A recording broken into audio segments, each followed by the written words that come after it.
IT job కోసం try చేస్తున్నారా? Coding ట్యూటర్లో training తో పాటు స్టైఫండ్ అండ్ 100% జాబ్ గ్యారంటీ.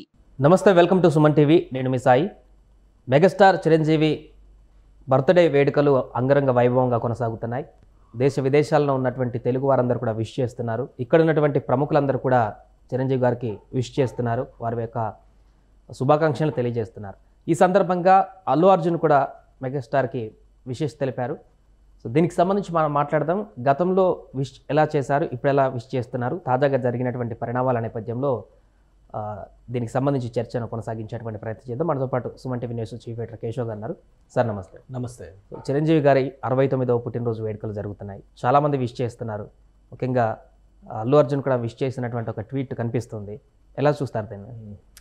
ముందు చిరంజీవి గారికి ఒక సంపూర్ణమైనటువంటి ఆయురారోగ్యాలతో కూడినటువంటి ఒక గొప్ప సంవత్సరం ఈ రాబోయేటువంటి ఏడాది ఆయన జీవితంలో కావాలనేటువంటి మాటని సుమన్ టీవీ మనందరం కూడా ఆకాంక్షిస్తూ డిస్కషన్ కంటిన్యూ చేద్దాం. ఆయన అల్లు అర్జున్ గారు చేసినటువంటి ట్వీట్ ఒక ప్లెయిన్ ట్వీట్, చిరంజీవి గారికి, మెగాస్టార్ చిరంజీవి గారికి హ్యాపీ బర్త్డే అని చెప్పని ట్వీట్ చేశారు.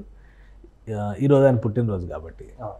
నిన్న ఇంకో కామెంట్ చేశారు, అయిన వాళ్ళ కోసం, అంటే నా అనుకునే వాళ్ళ కోసం ఎంత దూరం అయినా వెళతాను అని తనదైన స్టైల్లో మళ్ళీ ఒకసారి స్టైలిష్ స్టార్ పోయి ఇప్పుడు ఐకాన్ స్టార్ అయిన కాడి నుంచి ఇలాంటి ఐకానిక్ స్టేట్మెంట్స్ ఇవ్వడం ఒక ట్రెండ్గానో అలవాటుగానో బహుశా అల్లు అర్జున్ గారు మార్చుకున్నట్టుగా కనిపిస్తుంది. ఇంకొక అంశాన్ని ప్రస్తావించారు. అందరికీ హీరో అయ్యాక, స్టార్ అయినాక ఫ్యాన్స్ ఉంటారు, నాకు ఫ్యాన్సే ఈ స్టార్ని చేశాను అన్నటువంటి ఒక వాటిని కూడా ఉపయోగించాను నేను, ఆర్మీ అంటూ.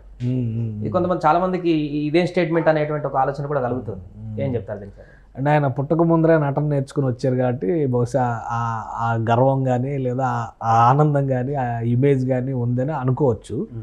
ప్లస్ వాళ్ళ ఫాదర్ పెద్ద స్టారు, వాళ్ళ తాతగారు కూడా పెద్ద స్టారు, ఆయనేమో ప్రొడక్షన్లో స్టారు, వాళ్ళ తాతగారు ఏమో కామెడీలో స్టార్ కాబట్టి ఆ ట్రెడిషన్ ఇన్హెరిటెడ్గా తన జీన్స్లో ఉంది అనే అభిప్రాయంతో ఆ స్టేట్మెంట్ ఇచ్చి ఉండొచ్చు. కాకపోతే ఏంటంటే అల్లు అర్జున్ని స్టార్గా చూసిన వాళ్ళు ఎక్కువ మంది ఏంటంటే చిరంజీవి గారి అభిమానుల నుంచే అల్లు అర్జున్ అభిమానులు పుట్టారన్నది కూడా వాస్తవం. అల్లు అర్జున్ మొదటి సినిమా డాడీ సినిమాలో చిరంజీవి స్టూడెంట్గా, మెగాస్టార్ చిరంజీవి ఆ సినిమాలో ఒక డాన్స్ మాస్టర్ క్యారెక్టర్ చేశారు. ఆయన స్టూడెంట్గా ఒక చిన్న రోల్ అల్లు అర్జున్ ప్లే చేశారు. అందులో కూడా ఎందుకంటే ఈయనకి ఫస్ట్ నుంచి డ్యాన్స్ మీద ప్యాషన్ ఉంది కాబట్టి అల్లు అర్జున్ ఇంట్రడక్షన్ ఒక రకంగా అలా జరిగింది. తర్వాత ఆయన ఇవన్నీ మరి ఆయన గుర్తుందో లేదో మనకు తెలియదు. బట్ ఏంటంటే తర్వాత ఒక cinema, full fledged cinema, Raghavendra Rao గారి డైరెక్షన్లో ఒక సినిమా చేయడం ద్వారా హీరోగా ఎంట్రీ ఇచ్చారు. ఆ సినిమా అట్టర్ ఫ్లాప్. ఆ సినిమా చూసిన తర్వాత మా నాన్న డబ్బున్న ప్రొడ్యూసర్ అయితే నేను కూడా సినిమాలు చేయొచ్చు అని చాలామంది కామెంట్లు చేశారు, చాలా నెగిటివ్ కామెంట్స్ చేశారు. తర్వాత మళ్ళీ అల్లు అర్జున్ని ఒక నటుడిగా నిలబెట్టిన సినిమా అంటే ఆర్య. అందుకనే సుకుమార్ అన్న ఆయనకు అంత అభిమానం. ఒక జన్మనిచ్చింది ఆర్య.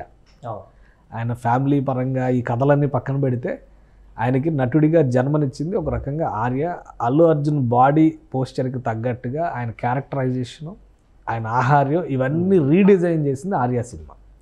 ఫస్ట్ వచ్చిన సినిమా కంటే కూడా ఈ సినిమా ఎక్కువ కనెక్ట్ అయింది, యూత్ కనెక్ట్ అయింది సబ్జెక్ట్. సో అక్కడి నుంచి ఖచ్చితంగా ఒక మంచి నటుడిగా ప్రతి సినిమాకి రకరకాల లోపాలు ఉన్నాయి, రకరకాల లోపాలు ఉన్నాయి. పరిపూర్ణమైన నటులేం కాదు. ఇప్పుడు ఇండస్ట్రీలో చూస్తున్న వాళ్ళు అంటే చిరంజీవి గారి జనరేషన్, ఆ తర్వాత వచ్చినటువంటి వాళ్ళలో వాళ్ళకు వచ్చినటువంటి అదృష్టం ఆధారంగా స్టార్లు అయిన వాళ్ళు చాలామంది ఉన్నారు, వారసత్వం ఆధారంగా స్టార్లు అయిన వాళ్ళు ఇంకా ఎక్కువ మందే ఉన్నారు. పరిపూర్ణమైనటువంటి నటన అంటే ఆంగిక వాచిక అభినయం అంటారు వాళ్ళు. వాయిస్ డెలివరీ, డైలాగ్ డెలివరీలో కానీ, మాడ్యులేషన్స్లో కానీ, ఎమోషన్స్లో కానీ ఈ రేటింగ్స్ ఇస్తే కనుక వీళ్ళ స్థానం చాలా తక్కువగానే మనం చూడాల్సి ఉంటుంది. కాకపోతే ఏంటంటే చేస్తూ చేస్తూ చేస్తూ పోయే కొలది పర్ఫెక్ట్ అయ్యేటువంటి దారిలో పడతారు కాబట్టి ఒక 20 సినిమాలు 30 సినిమాలు చేసినాక గాడిలో పడినటువంటి నటులు చాలామంది ఉన్నారు. కొంతమంది రాజమౌళి లాంటి దర్శకుల చేతిలో పడిన వాళ్ళు, సుకుమార్ లాంటి దర్శకుల చేతిలో పడిన వాళ్ళు ఆటోమేటిక్గా సాన పెట్టినటువంటి వజ్రాల్లాగా వాళ్ళు మెరిసినటువంటి సందర్భాలు ఉన్నాయి. సో ఆ కేటగిరీలో అల్లు అర్జున్ నటనను తక్కువ చేయాల్సిన అవసరం లేదు, ఆయన స్థాయిని తక్కువ చేయాల్సినటువంటి అవసరం లేదు. అయితే ఏంటంటే ఇది ఎవరి కోసం యుద్ధం చేస్తున్నారో తెలియకుండా కర్ణుడి చావుకి 1,00,000 కారణాలు అన్నట్టుగా కర్ణుడు మిత్రధర్మం కోసం నిలబడ్డాడు. మన చరిత్రలో చూసినా, మన పురాణాల్లో చూసినా కానీ గొప్ప స్నేహశీలి కర్ణుడు అనేటువంటి విషయాన్ని అందరూ ఒప్పుకుంటారు. కానీ కర్ణుడు ఎందుకు ఓడిపోయాడంటే తను తీసుకున్నటువంటి నిర్ణయం ఏ సైడ్ ఉండాలనేటువంటి విషయంలో ఒక క్లారిటీ లేకపోవడం కర్ణుడి ఫెయిల్యూర్కి ప్రధానమైనటువంటి కారణం. అల్లు అర్జున్ గారు పదే పదే మాట్లాడుతున్నటువంటి మాట ఏంటంటే, నాకు నచ్చిన వాళ్ళ కోసం ఎంతవరకైనా వెళ్తానంటే వెళ్ళండి బాబు, ఎంతవరకైనా వెళ్ళండి, ఎవరికి ఇక్కడ ఏం నష్టం లేదు. కానీ ఇది ఎలా ఉంటుందంటే ప్రతి సందర్భంలో ఒక కవ్వింపులాగా, ఒక రెచ్చగొట్టే చర్యలాగా, ఈరోజు మీరు ఇందాక ప్రస్తావించినట్టుగా నా ఆర్మీ, నా అభిమానులు పుట్టిన తర్వాత నేను హీరోనయ్యాను, నా అభిమానుల కోసం హీరోనయ్యానంటే ఆయన చుట్టూ ఒక 25 మంది అభిమానులు ఉండొచ్చు. ఎందుకంటే పెద్ద ఫ్యామిలీ నుంచి ఉన్న వ్యక్తి కాబట్టి మనోడు ఎప్పటికైనా పెద్దోడు అవుతాడని ఆశపడి ఉండేవాళ్ళు చాలామంది ఉంటారు చుట్టుపక్కల. సో అలాంటి 50 మంది, 60 మంది, 100 మంది కాదు, నటుడిగా ఎదిగేటువంటి క్రమంలో లక్షల మందిని ఇన్ఫ్లుయెన్స్ చేసేటువంటి అవకాశం ఉంటుంది. ఆ క్రమంలో ఏంటంటే అతను ఒప్పుకున్నా ఒప్పుకోకపోయినా మెగాస్టార్ చిరంజీవి ఇమేజ్ నుంచి, మెగా కాంపౌండ్ నుంచి వచ్చినటువంటి ఒక హీరోగా అల్లు అర్జున్కి క్రేజ్ అనేది మొదలైంది. చాలా సందర్భాల్లో తనే చెప్పాడు, చాలా ఈవెంట్లలో అసలు మెగాస్టార్ చిరంజీవి లేకుంటే నేను ఇక్కడ లేనే లేదు, ఆయన వేసిన రోడ్డు మీద మేము అంత ఉన్నామని చాలా సందర్భాల్లో చెప్పారు. ఇప్పుడు కూడా రోడ్డు మీదే ఉన్నాడు ఆయన. సో ఇప్పుడు ఏంటంటే చాలామంది అభిమానులు వచ్చారు కాబట్టి వీళ్ళందరూ తన ఘనతను కీర్తిస్తూ ఉంటే నేను కూడా ఒక అద్భుతమైన నటుడిని అనేటువంటి ఉద్దేశంతో తనదైన శైలిలో స్టేట్మెంట్లు ఇస్తూ ఉండొచ్చు. కానీ బట్ అది వ్యక్తిగతంగా ఈ ఫ్యామిలీస్కి అన్వయించేటువంటి అంశమా కాదా అనేది చెప్పడానికి కొంత సమయం పడుతుంది. ఎందుకంటే ప్రతి సందర్భంలో ఇప్పుడు అల్లు అర్జున్ లాస్ట్ టైం వెళ్ళినప్పుడు కూడా పవన్ కళ్యాణ్ గారు పోటీ చేస్తుంటే ఒక ట్వీట్ చేశారు, ఆయన్ని గెలిపించండి. మరుసటి రోజు ఎలక్షన్స్ లాస్ట్ డే సాయంత్రం మధ్యాహ్నం 3 గంటలకి ప్రత్యర్థి ఇంట్లో ఆయన దర్శనం ఇచ్చాడు. సో అక్కడికి వెళ్ళి ఏదో భోజనం చేస్తూ కులాసా కబుర్లు మాట్లాడుకున్నా బయటకు వస్తే ఒక రకంగా ఉండేది. మళ్ళీ ఆయన బయటకు వచ్చి మీడియా అందరినీ ఒక స్టేట్మెంట్ ఇచ్చారు, అందరికి ఒక స్టేట్మెంట్ ఇచ్చారు. నేను చాలా కష్టపడిన, ఇప్పుడు ఆయన కష్టపడి ఉంటే ఈయన చెప్తే ఓటేయరు జనాలు, కష్టపడి ఉంటే వాళ్ళు చెప్పకపోయినా ఓటేస్తారు. కానీ ఇప్పుడు ఓడిపోయాడు కదా, మరి అంటే ఆయన పని చేయలేదని అర్థమా, లేదా ఈయన మాట పని చేయలేదని అర్థమా? సో ఇక్కడ అనవసరమైన ఇష్యూస్లో కెరియర్ పీక్ స్టేజ్లో ఉన్నప్పుడు దాన్ని కెలుక్కుని ఏ విధంగా డెమాలిష్ చేసుకోవచ్చు అనడానికి కొన్ని ఉదాహరణలు మన లైవ్లో ఉన్నాయి. జూనియర్ ఎన్టీఆర్ ప్రస్తావన ఇక్కడ మనం తీసుకురావాలి ఒకసారి. ఎందుకంటే 2009 ఎలక్షన్స్లో ఆయన విస్తృతంగా క్యాంపెయిన్ చేశారు. అప్పటికే ఒక మంచి ఎదుగుతున్న నటుడు, పెద్ద స్టార్ ఏం కాదు. బట్ ఏంటంటే ఆ లెగసీ నుంచి, నందమూరి ఫ్యామిలీ లెగసీ నుంచి ఒక బలమైన కల్ట్ని డెవలప్ చేసుకొని అభిమాన గణాన్ని పోగేసుకొని మంచి నటుడిగా ఎదుగుతున్నటువంటి సందర్భంలో రాజకీయాల్లో వేలు పెట్టారు. అప్పుడు ఆంధ్రప్రదేశ్ రాజకీయాలు ఎలా ఉన్నాయి? చిరంజీవి ఒక పక్కన ప్రజారాజ్యం పార్టీ, జయప్రకాష్ నారాయణ ఇంకో పక్కన లోక్సత్తా పార్టీ, వైఎస్ రాజశేఖర్ రెడ్డి ఇంకో పక్క నుంచి చూస్తే కనుక కాంగ్రెస్ నుంచి సీఎంగా లీడ్ చేస్తున్నటువంటి వ్యక్తి, కేసీఆర్ గారు తెలంగాణలో ఒక బలమైనటువంటి శక్తి. ఆ సందర్భంలో ఈయన ఎక్కడి నుంచి ఉన్నాడు? తెలుగుదేశం పార్టీ పక్షాన్ని నిలబడి మాట్లాడే ప్రయత్నం చేశాడు. ఫలితం ఏమైనా వచ్చిందా? సో ఆయనకు ఒక రియలైజేషన్ మాత్రం వచ్చింది. ఆ అనుభవం తర్వాత ఏంటంటే ఇప్పుడు కాదు, మనకు రాజకీయాలకు ఇంకా సమయం ఉంది అని చెప్పి రాజకీయాల విషయంలో దూరంగా ఉన్నాడు. మహేష్ బాబు ఉన్నాడు, ఇప్పటికీ ఆయన ఎంత పెద్ద స్టార్ అయినా ఆ ఫ్యామిలీలో ఎంతమంది పొలిటికల్ కనెక్షన్స్ ఉన్నా కానీ రాజకీయాల గురించి నోరెత్తి మాట్లాడు. ఎందుకంటే ఇప్పుడు నా పని సినిమాలు చేసుకోవడం అని చెప్పాడు. సో అలా ఉంటే హుందాగా గౌరవంగా ఉంటుంది. అవకాశం చిక్కిన చోటల్లా స్టేట్మెంట్లు ఇచ్చి నేను ఏదో మిత్రధర్మం పాటిస్తున్నాను అనుకుంటే కనుక గట్టిగా ఎదురు దెబ్బ తగిలే సందర్భం ఒకటి వస్తుంది. ఆ రోజు అబ్బా అంటావా, అయ్యా అంటావా, అమ్మ అంటావా అనేది అది వేరే రకంగా చూడాల్సి ఉంటుంది. ఇక్కడ సమస్య ఏమవుతుందంటే కావాలని చిలికి గాండివారు చేసేటువంటి ప్రయత్నం జరుగుతున్నట్టుగా కనిపిస్తుంది. ఇప్పుడు ఒక చిన్న సినిమా ఏదో ప్రమోషన్ కోసం ఆయన వచ్చాడు. ఆ సినిమా స్థాయి గురించి సుకుమార్ గారు చాలా క్లియర్గా చెప్పారు. అల్లు అర్జున్ గారు రావడం వల్ల పెద్ద సినిమా అయిందని అయి ఉండొచ్చు. ఇప్పుడు ఆ ఇన్ఫ్లుయెన్స్ సినిమా మీద కూడా పడుతుంది. ఇప్పుడు రాజకీయపరమైనటువంటి ఇది పవన్ కళ్యాణ్ సినిమా వస్తే థియేటర్లకు వెళ్లకుండా, టికెట్లు సేల్ అవ్వకుండా ఆపేటువంటి రాజకీయాన్ని కూడా మనం చూసాం కదా. ఇప్పుడు ఇలాంటి ఎఫెక్ట్ వచ్చినప్పుడు ఏంటంటే ఒక వర్గమే పూర్తిగా ఆ సినిమాని బాయ్కాట్ చేసేటువంటి పరిస్థితి వస్తుంది. అనవసరమైనటువంటి రచ్చని అల్లు అర్జున్ గారు కొని తెచ్చుకుని ఇంట్లో పెట్టుకుంటున్నారు. ఆయన స్థాయికి తగ్గట్టుగా నటుడిగా ఇప్పుడు ఎవరూ ఊహించలేదు. గత 70 ఏళ్ల ఫిలిం ఇండస్ట్రీ చరిత్రలో దాదాపు 80 ఏళ్ళు 85 ఏళ్ళు అవుతుంది. అంత ఇండస్ట్రీ చరిత్రలో జాతీయ ఉత్తమ నటుడు అనేటువంటి ఒక అరుదైన గౌరవం అల్లు అర్జున్కి దక్కింది. ఆ తర్వాత నుంచి ఇంకా ఎక్కువ హుందాతనం అనేది పెరగాలి. ఒక రకంగా చిరంజీవి గారికి ఇది మొదటి పుట్టినరోజు. ఎలా అంటే పద్మవిభూషణ్ పురస్కారం అందుకున్న తర్వాత మొదటి పుట్టినరోజు ఆయన చేసుకున్నారు. తెలుగు సినిమా పరిశ్రమలో అక్కినేని నాగేశ్వరరావు గారి తర్వాత ఆ స్థాయిలో మళ్ళీ ఆ అవార్డు తీసుకుని ఇక్కడ పద్మవిభూషణ్ స్థాయిలో తెలుగులో, ఎందుకంటే ఒక అరుదైనటువంటి గౌరవం అది. అలాంటి సందర్భంలో ఒక ప్లెయిన్గా happy birthday to megastar Chiranjeevi అని ట్వీట్ చేశారు. ఇదే ఒక 2 ఏళ్ల క్రితం చూస్తే చిరంజీవి గారు ఫోటోలు పెట్టి ఇద్దరు కౌగిలించుకున్నటువంటి ఇమేజెస్ పెట్టి ఆయన ట్వీట్ చేసినటువంటి విధానం అంటే చిరంజీవి గారి మీద ఉన్నటువంటి ఎమోషనల్ కనెక్షన్ని ఎస్టాబ్లిష్ చేస్తుంది.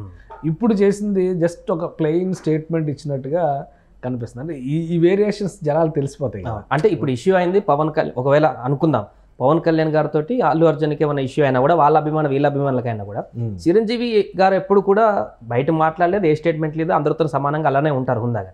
సో ఆయన బర్త్డే విషెస్ కూడా పూర్తి స్థాయిలో చెప్పడానికి వెనకడుగు వేస్తున్నట్టు పెదాలతో చెప్పినట్టుగా ఉంది. ఇప్పుడు చేసినటువంటి ట్వీట్ పెదాలతో చెప్పినట్టుగా ఉంది.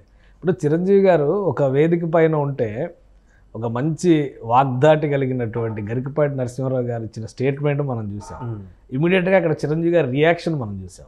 మిగతా చోట్ల అంటే నటులు కాబట్టి బయటపడకుండా నటిస్తున్నారులేని అనుకోవచ్చు, కానీ లైవ్లో అక్కడ ఆయన మాట్లాడిన దానికి ఇమీడియట్గా చిరంజీవి గారు తన అభిమానులందరినీ పక్కన పెట్టి నేరుగా గరికపాటి గారి దగ్గరికి వెళ్ళి ఆయనకి క్షమాపణలు చెప్పి ఆలింగనం చేసుకుని తన ఇంటికి ఆహ్వానం చేశారు. ఆయన చిరంజీవి గారు హుందాతనం అది. ఇప్పుడు చిరంజీవి గారు పుట్టినరోజుని దృష్టిలో పెట్టుకొని సెటైర్లు వేస్తేనో ఇంకో రకమైనటువంటి వ్యంగ్యాన్ని కామెడీని ప్రదర్శిస్తే ఏమైంది, రిటైర్మెంట్ దగ్గరకు వస్తుంది. కాబట్టి మనం దాని గురించి ఎక్కువ మాట్లాడాల్సిన అవసరం లేదు. ఒకటి ఏంటంటే ఒక చిన్న సినిమాను ప్రమోట్ చేయాలనేది ఒక మంచి సంకల్పం. ఎందుకంటే పెద్ద పెద్ద సినిమాలు తీయడానికి సంవత్సరానికి, ఒక సంవత్సరానికి కాదు 2-3 సంవత్సరాలకు ఒక సినిమా వస్తే చిన్న సినిమాలే కదా ఇండస్ట్రీని బతికి. నిన్న జూనియర్ ఎన్టీఆర్ కూడా వాళ్ళ సంథింగ్ ఎవరో బ్రదర్ ఇన్ లా తీసినటువంటి మూవీ కూడా తను వచ్చి చాలా ఉందాగా నీట్గా 1-2 నిమిషాల్లో ప్రమోషన్ చేసినట్టుగా వెళ్ళిపోయారు. బట్ ఇక్కడ అల్లు అర్జున్ మాత్రం అంతకు మించి ఓవర్ ఎగ్జైట్ అయినట్టుగా అయితే కనిపించింది. అదే అనుభవం అయితే తత్వం బోధపడుతుంది అంటారు కదా. ఇందాక జూనియర్ ఎన్టీఆర్ గురించి మనం ఒక ఉదాహరణ చెప్పాం. అందుకని ప్రస్తుతం జూనియర్ ఎన్టీఆర్ చంద్రబాబు నాయుడు గారు సతీమణి మీద కామెంట్స్ చేస్తే కూడా ఎంత రియాక్ట్ అవ్వాలో అంతవరకే రియాక్ట్ అయ్యి ఆయన తన పని తాను చేసుకుంటున్నట్టుగా చాలా వరకు రిజర్వ్డ్గా ఉన్నారు. సో అది వ్యక్తిగతంగా ఆయన కెరియర్ ఇంపార్టెంట్, రాజకీయాల్లోకి రావాలి. ఎందుకంటే ఇప్పుడు ఒక పీక్ స్టేజ్లో ఉన్నాడు జూనియర్ ఎన్టీఆర్ కూడా. ఒక రామ్ చరణ్ కానీ, జూనియర్ ఎన్టీఆర్ కానీ, ప్రభాస్ కానీ మొత్తం టోటల్ ఇండియన్ ఫిలిం ఇండస్ట్రీని డిసైడ్ చేసే స్థాయిలో ఇప్పుడు ఉన్నారు. అల్లు అర్జున్ ఈ ముగ్గురు తర్వాతే వస్తారు. ఈ ముగ్గురు కంటే పైన పుష్ప సినిమా ఒకటి హిట్ అయినంత మాత్రాన, జాతీయ స్థాయిలో ఐడెంటిటీ వచ్చినంత మాత్రాన ఆయన ఒక బ్రహ్మాండమైన సూపర్ స్టార్, కల్ట్ స్టార్ అనే పరిస్థితి అక్కడ లేదు. కానీ జూనియర్ ఎన్టీఆర్తో బాలీవుడ్ సినిమాలు చేస్తుంది, రామ్ చరణ్తో బాలీవుడ్ కాదు హాలీవుడ్ కూడా అగ్రిమెంట్లోకి వచ్చినటువంటి పరిస్థితి ఉంది. కాబట్టి అల్లు అర్జున్ గారి స్థాయి ఏంటి అనేది ఒక క్లారిటీ ఉంది, జనాలకి పబ్లిక్కి ఒక క్లారిటీ ఉంది. అల్లు అర్జున్ గారు ఆలోచిస్తున్నటువంటి విధానం ఎలా ఉందంటే, నేను ఎంత గట్టిగా నా స్నేహితుడి కోసం నిలబడితే, లేదా స్నేహం కోసం నేను ఎంత బలమైనటువంటి స్టేట్మెంట్ ఇస్తే, స్నేహమేరా జీవితం అని పాట పాడుకున్నట్టుగా అందరూ నన్ను అక్కును చేర్చుకుంటారు అనుకున్నాడు. స్నేహం కోసం నిలిచిన కర్ణుడి ఉదంతం మనం ఎందుకు మాట్లాడాల్సి వచ్చిందంటే, మనం సరైనటువంటి నిర్ణయం తీసుకుంటే, ధర్మం పక్షాన వహిస్తే అప్పుడు ఎలా ఉంటుంది అనేది రిజల్ట్ కృష్ణుడు ఆల్రెడీ చెప్పాడు భగవద్గీతలో.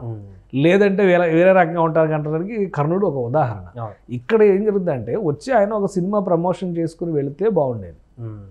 నా అనుకునే వాళ్ళ కోసం ఎంతవరకైనా వెళ్తాను ఇదే పాట పాడుతున్నాడు ఆయన. నీ ఇంట్లో వాళ్ళు కాకుండా నీ అనుకునే వాళ్ళు బయట చాలామంది ఉంటారు, కానీ నీ వెంట నీ కష్టంలో నీ సుఖంలో వచ్చేవాళ్ళు బయట వాళ్ళలో వచ్చే పర్సంటేజ్ చాలా తక్కువ ఉంటుంది, కానీ ఇంట్లో వాళ్ళ పర్సంటేజ్ ఎక్కువ ఉంటుంది. కాబట్టి ఇంటికిను బయట బంధాలకి ఉండేటువంటి రేషియో అది. దాన్ని సరిగ్గా అసెస్ చేయలేకపోతే ఎంత గొప్ప నటుడైనా కానీ, ఎంత గొప్ప వాళ్ళైనా కానీ అందరూ ఉన్నా ఎవరూ లేనివారు అయిపోయేటువంటి పరిస్థితి వస్తుంది. ఇక్కడ ఇందులో ఏంటంటే రాజకీయపరమైనటువంటి స్టేట్మెంట్ ఆయన ఇచ్చి ఉండకపోవచ్చు, కానీ ఇక్కడ జరుగుతున్నటువంటి పరిణామక్రమం మొత్తం కూడా అల్లు అర్జున్ వర్సెస్ పవన్ కళ్యాణ్, లేదా Allu Arjun versus mega family అనే ట్రెండ్ నడుస్తుంది.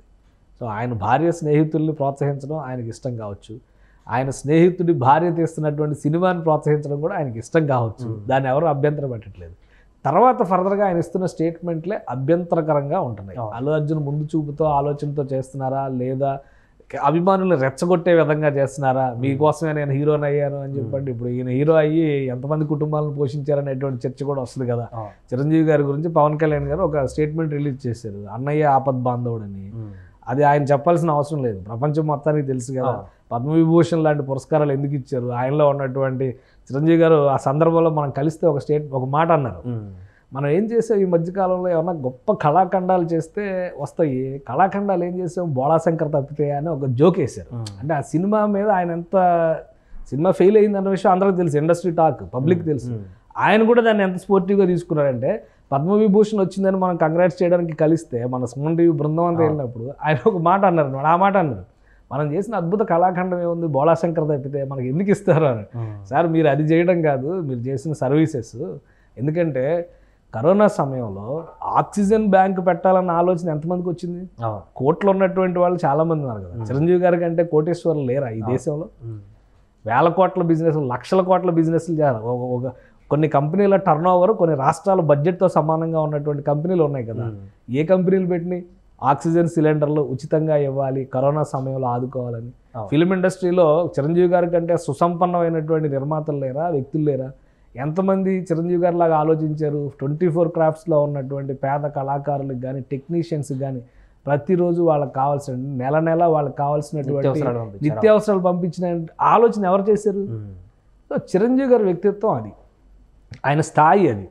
అందుకని ఆపద్బాంధవుడు అనేటువంటి మాట అన్నారు. ఎన్నో కష్టాలు పడ్డాడు, ఎన్నో రకాలుగా ఎదిగాడు ఇండస్ట్రీలో, ఎన్నో రకాల ఎదురు దెబ్బలు తిన్నారు, ఎన్నో రకాల పోటీలను ఎదుర్కొన్నారు.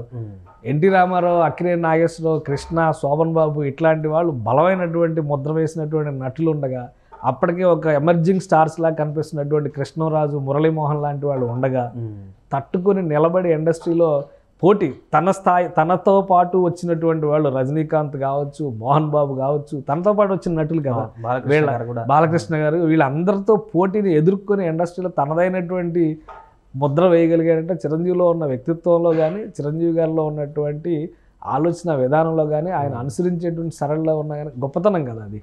ప్లస్ ఇన్నేళ్ల పాటు దాదాపు 40 ఏళ్ల పాటు ఇండస్ట్రీకి ఆయన ఒక ఐకాన్ కింద నిలబడుతున్నాడంటే mighty megastar of film industry, Telugu film industry ఈరోజు ఆయన స్థాయి అది. సో అట్లాంటప్పుడు ఫ్యామిలీ మెంబర్స్ నుంచి ఇటువంటి రియాక్షన్స్ వస్తే ఆయన ఏముంది, ఆయన సింపుల్గా ఇప్పుడు అందరు కుటుంబ సభ్యులందరినీ తీసుకెళ్ళి శ్రీవారి సేవలో ఉన్నారు, ఉదయం దర్శనం చేసుకున్నారు. ఈ ఫ్యాన్స్ చేసేటువంటి హడావుడి, ఎందుకంటే ఫ్యాన్స్ పుట్టినరోజుని సెలబ్రేట్ చేస్తారు కానీ చిరంజీవి గారు సింపుల్గా ఫ్యామిలీతోనే ఆ రోజు గడుపుతారు అనేది అందరికీ తెలుసు. కానీ ఫ్యాన్స్ మాత్రం హంగామా చేస్తారు. దేశవ్యాప్తంగా ప్రపంచవ్యాప్తంగా ఉన్న అభిమానులందరూ రకరకాల కార్యక్రమాలు నిర్వహించారు. కుటుంబ సభ్యులతో ఆయన చాలా జాలీగా గడిపారు. ఇక్కడ ఇటువంటి స్టేట్మెంట్స్ ఇస్తున్నప్పుడు ఏంటంటే బహుశా వీళ్ళ మధ్య ఏదో గ్యాప్ వచ్చింది అని రాసే వాళ్ళకి, అలాంటి మాట్లాడే వాళ్ళకి మరింత ఊతమిస్తున్నట్టు అవుతుంది. ఇప్పుడు ఆ చిన్న సినిమా అనేటువంటి కాన్సెప్ట్ సైడ్ అయిపోయింది, అల్లు అర్జున్ వచ్చారనేటువంటి హైలైట్ కూడా సైడ్ అయిపోయింది. ఆయన మాట్లాడిన దానిలో mega family versus Allu family ఏదో ఉంది అనేది మాత్రమే డిస్కషన్లో ఉంది. సో దీనివలన లాభం చేకూరుతుందా, నష్టం చేకూరుతుందా అనేది అల్లు అర్జున్ గారు ఆలోచించుకోవాలి. ఒకవేళ తన ఫ్యాన్స్ని రెచ్చగొట్టడం వలన, తన ఫ్యాన్స్ కోసమే తాను బతుకుతాననేటువంటి ఇమేజ్ ఇవ్వడం వలన అల్లు అర్జున్ గారికి ఏమైనా లాభం చేకూరుతుందేమో ఆయనకి తెలియాలి. అది రైట్ సార్. సో అది మొత్తానికి మెగాస్టార్ చిరంజీవి గారి బర్త్డే సందర్భంగా చాలామంది స్టార్స్ విషెస్ చేస్తున్నారు. దాంట్లో అల్లు అర్జున్ చేసినటువంటి విష్ కూడా ప్రస్తుతానికి కొంత చర్చకు దారితీసింది. గతంలో చేసినటువంటి శుభాకాంక్షలు తెలిపినటువంటి విధానంతో పోలిస్తే ఈసారి చాలా ప్లెయిన్గా, సింపుల్గా, సింగిల్ లైన్లో ఉండడం అనేది కొంత అల్లు అర్జున్ కూడా చిరంజీవి గారితో కూడా ఆ సత్సంబంధాలకు దూరంగా ఉన్నారా అనేటువంటి ఒక ప్రశ్న అయితే తలెత్తుతుంది. సుమన్ టీవీలో మీ పర్సనల్ అండ్ బిజినెస్ ప్రమోషన్స్ కోసం కింది నెంబర్కి కాంటాక్ట్ చేయండి.